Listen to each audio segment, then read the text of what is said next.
Então, gente, começando aqui o nosso assunto de hoje, eu quero sempre agradecer o aprendizado que o campo se mostra, o campo da constelação familiar nos mostra sempre o tempo inteiro. É uma coisa assim incrível como quando a gente conhece essas ordens, a gente não consegue mais olhar a vida de uma forma, vamos ver, racional e cartesiana. E uma das coisas que eu tenho aprendido, né, e quero falar sobre isso também, é que tem uma frase muito simples que parece simples, mas não é. Quando a gente acha que a gente é melhor do que os outros. Então, uma das coisas mais importantes que a constelação nos ajuda é o não julgamento. Isso não quer dizer que nessa dimensão que nós estamos, alguém que cometeu um crime não precisa pagar uma pena, né? Até agora no curso que o Gerhard, né, que é o docente da Hellinger Schule, deu sobre gestão e negócios, ele estava falando para o Bert que um empresário veio constelar e ele estava falando para o Bert, não, o Bert contou para um grupo, né, que um empresário veio constelar e esse empresário tinha cometido um crime. E o Bert disse: você vai pagar sua pena primeiro e depois você volta. E depois de um tempo ele voltou, estava doente, e o Bert falou assim: você ainda não foi fazer isso, né? Então a importância da gente pagar de fato, nos responsabilizarmos por aquilo que por aquilo que a gente fez. Isso é importante. E isso não é julgamento. É simplesmente o equilíbrio que precisa ser dado a algo. Porque a pessoa que ela vai presa por algum motivo, ela se sente bem em fazer isso. Porque se ela não faz isso, os que vêm depois olham para isso, olham para a vítima, né? Para que algo se equilibre. Mas na vida também não adianta só ficar preso. Ou tem gente que fala: nossa, eu fiz mal a alguém e eu agora preciso pagar esse preço. Então, dos conceitos da constelação é esse olhar mais amplo em relação a ninguém é melhor do que ninguém. E a gente vê muito quando uma pessoa quer se sentir melhor. Então, muitas pessoas querem se sentir melhor porque elas têm mais dinheiro do que o outro, então isso é um erro. Puxa, porque eu tenho mais dinheiro, então eu sou melhor do que a outra pessoa. Então são as nossas falsas ilusões de melhor. Ou porque eu trabalho numa área espiritual, né? Então a gente vê muito isso também nessa área religiosa, né? O Bert fala que na área religiosa é onde mais tem ego. Não fala dessa forma, né? Mas é onde mais a gente pode cair nessas ciladas de nos sentirmos melhores do que o outro, porque de repente é um padre, é um bispo, ou é um papa, né? Ou é alguém reconhecido na área espiritual.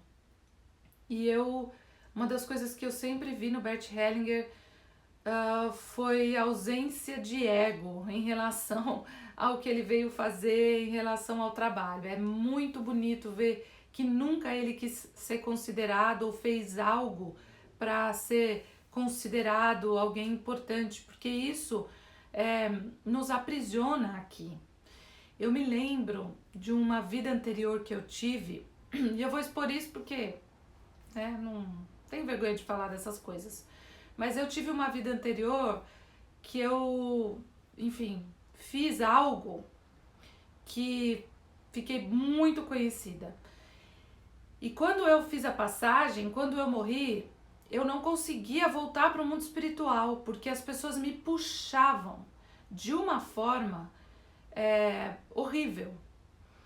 Então, ali naquele momento, eu senti qual é o preço de você ter uma fama que e que as pessoas não sabem lidar, né? Porque tem gente que olha para o outro como se o outro fosse salvá-lo, né? Mas porque também, às vezes, é criado essa energia do a salvação está comigo, seja com um médico, seja com um presidente da república, seja com um padre, um bispo, uma pessoa na área da cura, na área religiosa. Por isso que estar, né, e ver a postura do Bert Hellinger em relação ao trabalho dele e em relação à constelação como algo que te leva à consciência, mas não precisa ser através de mim especificamente e nem dele especificamente. Então eu gosto sempre de deixar isso muito claro, né? Que não sou eu e nem o outro. Todos nós não somos melhores do que ninguém. Somos veículos de uma grande alma que se manifesta, através dessa grande consciência quando nós estamos prontos. Assim eu sinto que foi o trabalho de Jesus, de Buda. Quando nós olhamos para esses grandes avatares, nenhum deles disseram que somente através dele, apesar de terem escrito isso sobre Jesus, né, que eu sou filho e através de mim que a gente vai, Jesus no fundo não ensinou isso. Ele ensinou a gente que todos nós temos um próprio poder. Só que ainda a gente confunde esse poder com um poder de eu posso e o outro não pode. Quando nós conseguimos olhar com, puxa, eu posso e o outro também pode, eu não sou melhor do que o outro e o outro também não é melhor do que eu. Porque muita gente tem baixa autoestima e ela fala, eu não sou melhor do que o outro, justificando a baixa autoestima. Mas daí ela olha para o outro e fala, puxa, mas o outro é melhor do que eu. Não. Cada um tem um papel e está a serviço de algo. E quando nós nos colocamos assim, então o nosso ego ele vai embora. Ele não precisa estar presente.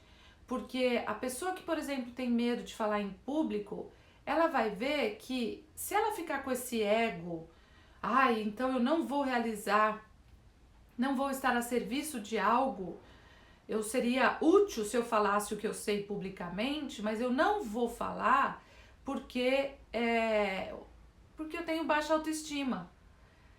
Gente, então eu acho que a pessoa que está a serviço, ela não tem nem direito de ter baixa autoestima. Porque quando nós estamos a serviço de outra coisa, nós não olhamos para essas questões. E isso nos deixa livres também desse aprisionamento que a gente tem da comparação, né? Somos seres individuais e cada um tem um lugar. E essa é uma das primeiras coisas que a constelação nos ensina. Nós temos um lugar. Aquela pessoa que de repente está vivendo uma situação muito difícil com vício, com alcoolismo, com qualquer tipo de vício que é um aprisionamento, né? Porque todos nós de alguma forma somos viciados em algo, né? E qualquer tipo de vício precisa ser visto, olhado de fato. O que isso significa? Né? Com esse vício eu estou a serviço de quê? Então, fazer uma constelação, ser constelado, participar de um grupo de constelação é a gente se abrir de alma para o que aquele grande campo, para o que esse grande campo tem a nos mostrar naquele dia. Por isso que então, como eu falei para vocês, eu estou mudando meu estilo de fazer constelação, justamente para todo o grupo que está ali de forma igualitária, possa usufruir do campo. E eu não tenha que me preocupar no sentido de, poxa, aquela pessoa agendou, aquela não agendou, né? Todos eu fico mais a serviço do campo quando esse trabalho é feito dessa forma. Por isso que a partir de abril, então, será dessa forma o trabalho da constelação familiar. Voltando ao ninguém é melhor do que ninguém, quando a gente está num campo de constelação familiar, a gente vê isso na realidade. A gente não olha com julgamento para o outro que está passando uma situação difícil, ou porque foi abusado sexualmente, ou porque tem uma doença grave, ou porque traiu alguém, ou porque matou alguém, ou porque, como eu já constelei, ou porque trabalha com tráfico de drogas, né? Então, o papel desse trabalho não é um papel de condenar, mas é o papel de enxergar. E não tem presente maior do que a gente poder enxergar. Quanto mais coragem você tem de enxergar, mais lhe será mostrado. Por isso que quando a gente vem para um curso, por exemplo, como Revelações Divinas, eu brinco, porque eu falo assim, a pessoa que vem para um curso desse, ela acha que ela tem um problema, mas ela vai enxergar um monte. Mas ela não vem para enxergar problemas, ela vem para olhar para aquilo que nunca foi olhado. E aquilo fica na fila de espera, uma hora isso vai aparecer. E por que não a gente com consciência pode então se expor, ao invés de ficar nessa roda, né, de samsara, da roda das encarnações, na roda do karma, por que a gente não se submete a olhar para as nossas questões de frente, olhar para os nossos medos, olhar para aquilo que a gente esconde até da gente mesmo, olhar para aquilo que toda a nossa família não quer olhar. Porque quando tem repetições na família, né, como repetições de acidentes, repetições de traições, repetições de perdas financeiras, repetições de doenças, repetições de dificuldades financeiras, repetições de vícios ou de traumas ou de abortos. Por que tem essas repetições? Porque tem algo ali que ainda não foi visto. Então, a constelação nos dá essa oportunidade, nos revela essa oportunidade, tá bom? Então, espero que vocês comecem a olhar para vocês sem o ego e não olhe para o outro também com o seu ego, né? Porque tudo que a gente olha no outro que nos machuca, no fundo está em nós, mas a gente não vê porque é o nosso ponto cego. Por isso que participar dos grupos de constelação ou participar desses trabalhos nos ajuda a sair do nosso ponto cego.